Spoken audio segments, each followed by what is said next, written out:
This is my new studio.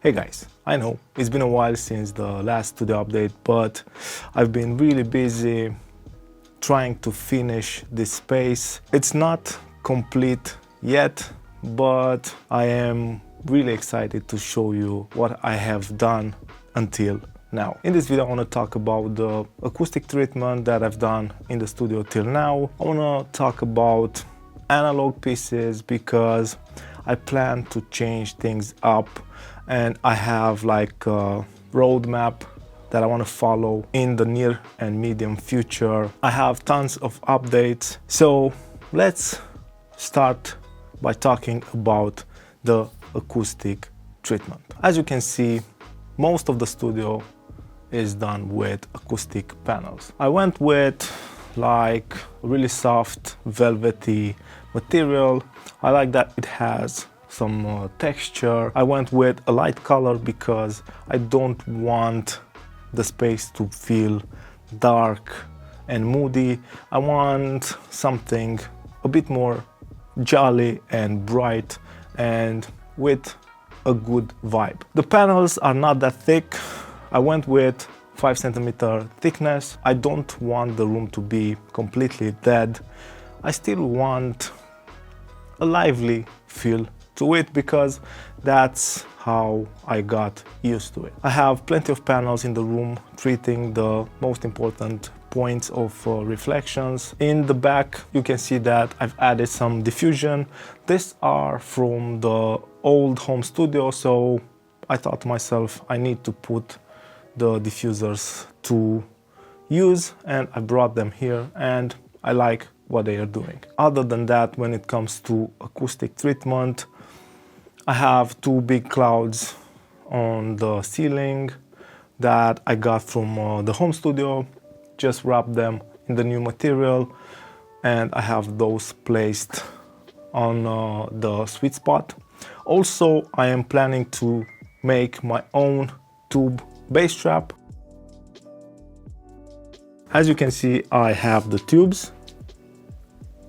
I plan to drill holes in the tubes and fill them with basaltic mineral rock wool, make the interior fluffy so I can have a good bass absorption in the corners. I do plan to use around 9 of these 1 meter tubes in each corner, so it's going to be enough, in my opinion, to control the room. With that being said, the room actually sounds pretty decent. I don't have any big issues, and I've done some measurements with the Nova. With that being said, let me show you what I have in the racks at this moment, and let me explain the reason behind why I have those things in the rack. Some are new, some are old. Before talking about what I have in the racks, you can see that I have some beautiful racks that I made with a friend. They are a bit rough, but I love them to death. They are on wheels, I can move them whatever I want, and it's a huge improvement because the footprint is so small. Huge impact with a minimal footprint. Now, regarding what I have in the racks, this is the rack with the converters and the audio interface.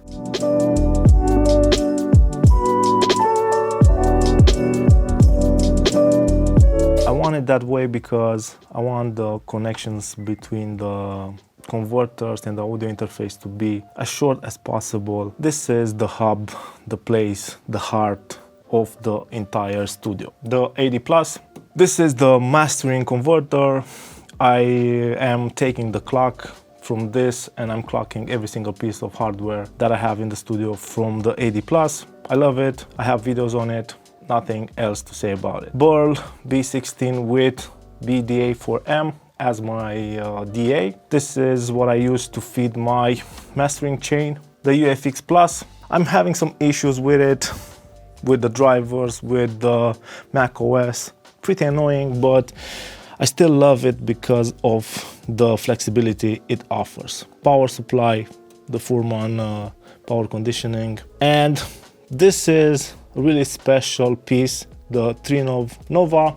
I'm using this for the room correction. I will have a full-length video on it.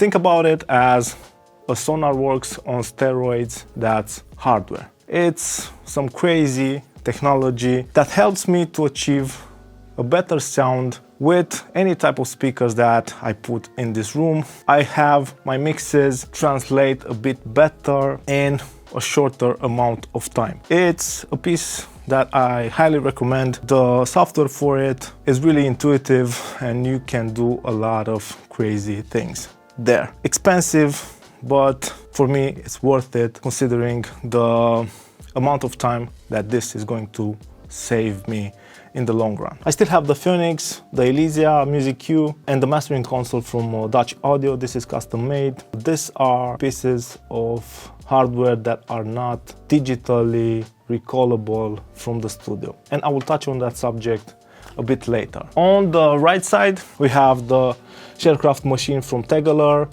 I got this on demo. I have to make a video on it. This thing is a beast when it comes to compression. 11 modes, anything you can wish from a versatile tube compressor. Creme, this is the RC version. It means that I have digital recall on it with a plugin.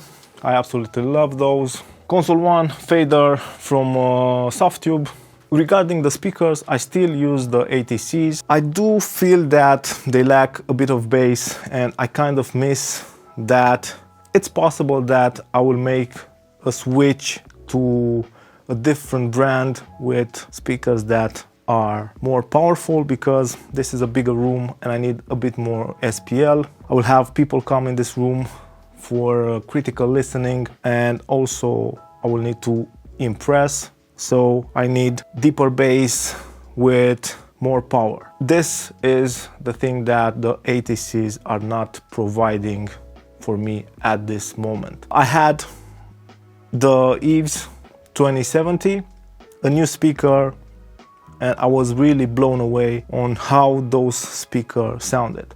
Unfortunately, I got the speakers to another studio right here in the building. They love them and they wanted to keep them, so I am without my Eves now, but I plan to upgrade to the big main Eve speakers in the future. In the last rack I have a full Titan rack with the Rhea, Hyperion, Dione, Prometheus, a de-esser and the Sculpture, the NG76 from West Audio, and an IGS 1 LA. Full recall, no recall, and no recall. I am saying that because right now the plan for the future is to go full recall. I already have 2 different pieces from West Audio on the way. They will be here next week. The NG Bass Comp and the new 2BQ, which I am really excited to test that out. One piece that you haven't seen is the Ferrofish Pulse 16. That's what I'm using to feed the Titan rack and the other pieces that aren't for mastering.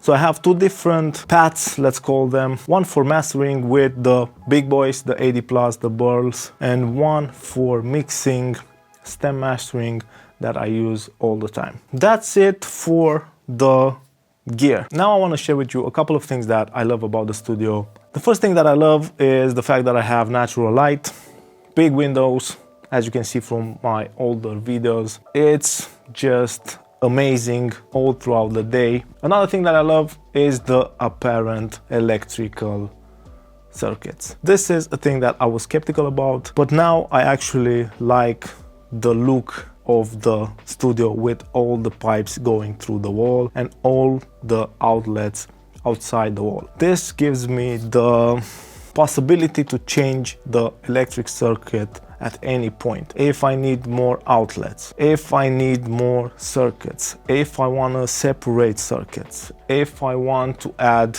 an outlet on the ceiling. That's something that I already did.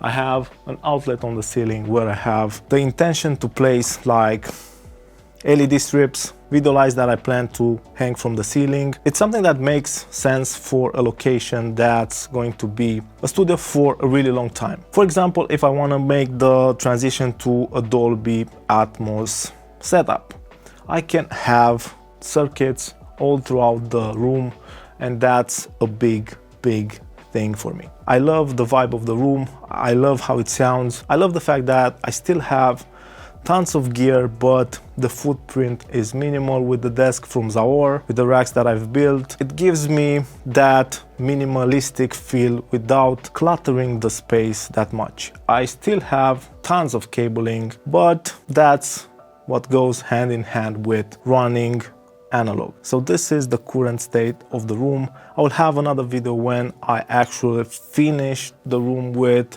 furniture, with the base strapping, because right now it's still a work in progress. From this point on, it's time to get back to work, start working on the projects that I have, start working on the videos that I plan to make, because I have to make videos for the Tegeler gear, I have to make videos for the Eve speakers, I have another friend that's in this building that has a pair of Adams. I want to test those speakers out too. The new gear from Wes, the Nova, I want to make videos on that. Tons of plugins that came out recently that I've already tested, and I want to make videos on those. Bloom, Orange Clip, a lot of plugins. So I have a lot of work to do to catch up, but I promise you the content on this channel is going to be spectacular. Thanks for the support, and see you guys really soon. Cheers.